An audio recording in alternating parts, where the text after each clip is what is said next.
ଦେଖନ୍ତୁ 2023 ମସିହା ସେପ୍ଟେମ୍ବର 20 ତାରିଖରେ ମହିଳା ରିଜର୍ଭେସନ ବିଲ୍ ପାସ୍ ହେଇଥିଲା। କୁହାଯାଇଥିଲା 2029 ମସିହାରେ ଲାଗୁ ହେବ। କିନ୍ତୁ ପୁଣି କ'ଣ ଆବଶ୍ୟକ ପଡ଼ିଲା, ଯାହାଫଳରେ କି ଆସନ୍ତାକାଲି 16, 17, 18ରେ ପାର୍ଲାମେଣ୍ଟ ବସିବ, ବିଲ୍ ସମ୍ପର୍କରେ ଆଲୋଚନା ହେବ। ଯାହା ଶୁଣାଯାଉଛି ଯେ ସିଟ୍ ସଂଖ୍ୟା ବଢ଼ିବ, ମହିଳା ରିଜର୍ଭେସନ ମଧ୍ୟ ହେବ, ତା ସାଥିରେ ଡିଲିମିଟେସନ ମାନେ ସଂରକ୍ଷଣ ମଧ୍ୟ ବଦଳିବ। ତେଣୁକରି ସେ ତାଙ୍କର କ'ଣ ଆଜେଣ୍ଡା ରଖିଛନ୍ତି ଭାରତୀୟ ଜନତା ପାର୍ଟି ସରକାର, ସେଇଟା ଆସନ୍ତାକାଲି 16 ତାରିଖ ଏବଂ 17, 18 ଆଲୋଚନା ହେଇ ବିଲ୍ ପାରିତ ହେଲେ ଜଣାପଡ଼ିବ। କିନ୍ତୁ ମୋ କହିବା କଥା, ଏହାକୁ ସର୍ବସମ୍ମୁଖରେ ଆଣିବା ଉଚିତ ଥିଲା।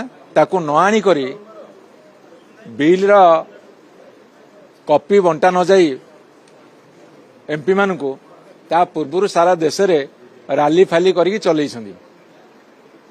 ଯେତେବେଳେ ପାର୍ଲାମେଣ୍ଟରେ ପାସ୍ ହେବ, ସବୁ ଦଳଙ୍କର ମତାମତ ନେଇକି ସ୍ୱୀକୃତି ନେଇକି ଏ ବିଲ୍ ପାସ୍ ହୁଏ ବା କନଷ୍ଟିଟ୍ୟୁସନ ଆମେଣ୍ଡମେଣ୍ଟ କରାଯାଏ। କିନ୍ତୁ ସମସ୍ତ କ୍ରେଡିଟ୍ ନେବାକୁ ଯେହେତୁ ଏମାନେ ଚାହୁଁଛନ୍ତି, ଏଇଟା ଠିକ୍ କରୁନାହାନ୍ତି। ଅର୍ଥାତ୍ ସେ କେବଳ ନିଜର ବାହାଦୁରୀ ଦେଖାଇବା ପାଇଁ ଏଇଭଳି ସବୁ ରାଜନୈତିକ କାର୍ଯ୍ୟକ୍ରମ କରୁଛନ୍ତି, ଯାହା ଶୋଭନୀୟ ନୁହେଁ।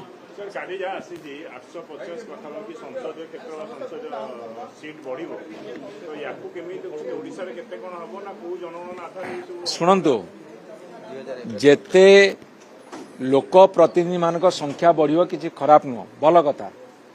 କିନ୍ତୁ ସାରା ଭାରତ ବର୍ଷରେ ପ୍ରତ୍ୟେକ ରାଜ୍ୟ ଯେମିତି ନେଗ୍ଲେକ୍ଟ ନ ହେବେ, ଅଣଦେଖା ନ ହେବେ, ସମସ୍ତଙ୍କୁ ସଠିକ ଭାବରେ ନ୍ୟାୟ ପ୍ରଦାନ କରାଯିବ ବା ତାଙ୍କର ଭାଗ ରହିବ, ସେଇଥିପାଇଁ ସରକାର ଯତ୍ନବାନ ହେବା ଉଚିତ। ସାର୍, ଓଡ଼ିଶା କଣ୍ଟେକ୍ସରେ ଯଦି ଦେଖିବା, କୁହାଯାଉଛି ଯେ 11 ରୁ 12 ସିଟ୍ ବଢ଼ିପାରେ, ଏମ୍ପି ସିଟ୍ 70 ରୁ ଅଧିକ ସିଟ୍ ବଢ଼ିବ। କ'ଣ କ'ଣ ଆଧାର ରହିବ, କେଉଁ କେଉଁ ବିନ୍ଦୁ ଆଧାରରେ ସେମାନେ କରିବେ? ଶୁଣନ୍ତୁ, ସେମାନେ ବର୍ତ୍ତମାନ ଯେଉଁ ନୂତନ ପାର୍ଲାମେଣ୍ଟ ଗୃହ କଲେ, ସେ ବୋଧେ ଆଖି ଆଗରେ ରଖିଥିଲେ ଯେ ତାଙ୍କର ବହୁ ପୂର୍ବର ଯୋଜନା ଥିବ। ଏବଂ ଓଡ଼ିଶାରେ ଯଦି ବଢ଼ିବ, କେତେ ସିଟ୍ ବଢ଼ିବ ବର୍ତ୍ତମାନ ଜଣା ନାହିଁ। ଆପଣମାନେ କହୁଛନ୍ତି 10 କି 11 ସିଟ୍ ବଢ଼ିପାରେ, କି 77 ବିଧାନସଭା ସିଟ୍ ବଢ଼ିପାରେ। ବଢ଼ିଲେ କେଉଁ ଆଧାରରେ ବଢ଼ାଉଛନ୍ତି ତାକୁ ଦେଖିବାକୁ ପଡ଼ିବ। ଯଦି ତାଙ୍କର ଇଚ୍ଛା ମୁତାବକ ତାଙ୍କୁ ସୁହାଇଲା ଭଳି କରିବେ, ତାହେଲେ ସେଇଟା ଠିକ୍ ହେବନି। ଯୋଉଟା ଜନସାଧାରଣଙ୍କୁ ଓଡ଼ିଶାର ହିତ ପାଇଁ ସୁହାଇବ, ସେଇ କଥା କରିବାକୁ ଆମେ ଆହ୍ୱାନ ରଖୁଛୁ।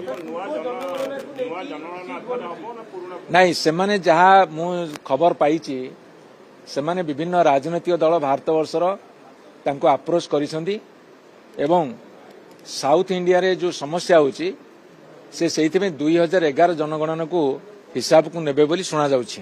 ଭୌଗୋଳିକ ଦୃଷ୍ଟିକୋଣରୁ କେମିତି ରହିବ, ଯେମିତିକି ଜିଓଗ୍ରାଫି? ମୁଁ ଆପଣଙ୍କୁ କହିଯାଉଛି, ଭୌଗୋଳିକ ଦୃଷ୍ଟିକୋଣରୁ ହଉ, ଜନସଂଖ୍ୟା ଦୃଷ୍ଟିକୋଣରୁ ହଉ, ବିଭିନ୍ନ ପାରାମିଟର ନେଇ କରନ୍ତୁ।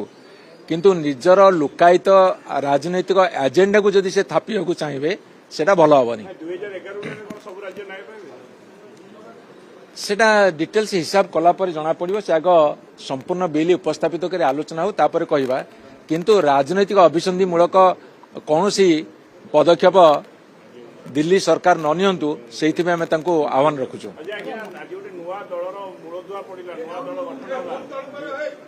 ଓଡ଼ିଶା ଜନତା କଂଗ୍ରେସ କହୁଛନ୍ତି ଯେ ଏଇଟା ଯୁବ କେନ୍ଦ୍ରିକ ଦଳ ହେବ। ଓଡ଼ିଶାରେ ବର୍ତ୍ତମାନ ଯେଉଁ ସରକାର ଚାଲିଛି, ସରକାର ବର୍ତ୍ତମାନ ଖାଲି ଢାଞ୍ଚା ପରିବର୍ତ୍ତନ ହେଇଛି।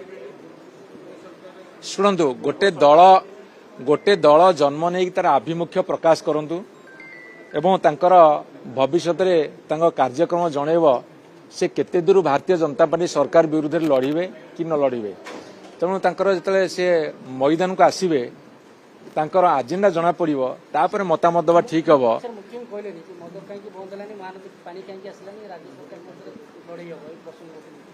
ଶୁଣନ୍ତୁ, କୋଉ ଭିତ୍ତିଭୂମି ଉପରେ ଗୋଟେ ନୂଆ ଦଳ ହେଉଛି, ତାଙ୍କର କାର୍ଯ୍ୟକ୍ରମ ଭବିଷ୍ୟତରେ କ'ଣ ଗ୍ରହଣ କରିବେ, ସେମାନେ ସରକାରଙ୍କ ସାଥିରେ ରହିବେ କି ସରକାରଙ୍କ ବିରୁଦ୍ଧରେ ଯିବେ, କି ସରକାରଙ୍କ ବିରୁଦ୍ଧରେ ଯିବା କଥା କହି ସରକାରଙ୍କ ସାଥିରେ ଭିତିରିଆ ରହିବେ, ଏସବୁ କଥାର ଆକଳନ ବର୍ତ୍ତମାନ କରିହେବନି।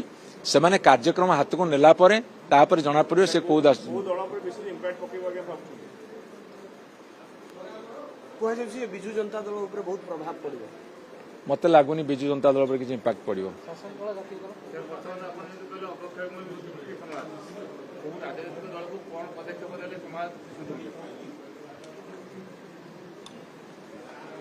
ରାଜନୈତିକ ଦଳ ମାନେ କାର୍ଯ୍ୟକ୍ରମ କଲା ପରେ କିଏ ଲୋକଙ୍କ ପ୍ରିୟ ଭାଜନ ହେଇପାରିବ ସିଏ ହିଁ ଭବିଷ୍ୟତର ନେତୃତ୍ୱ ନେବ। ଚାଲ।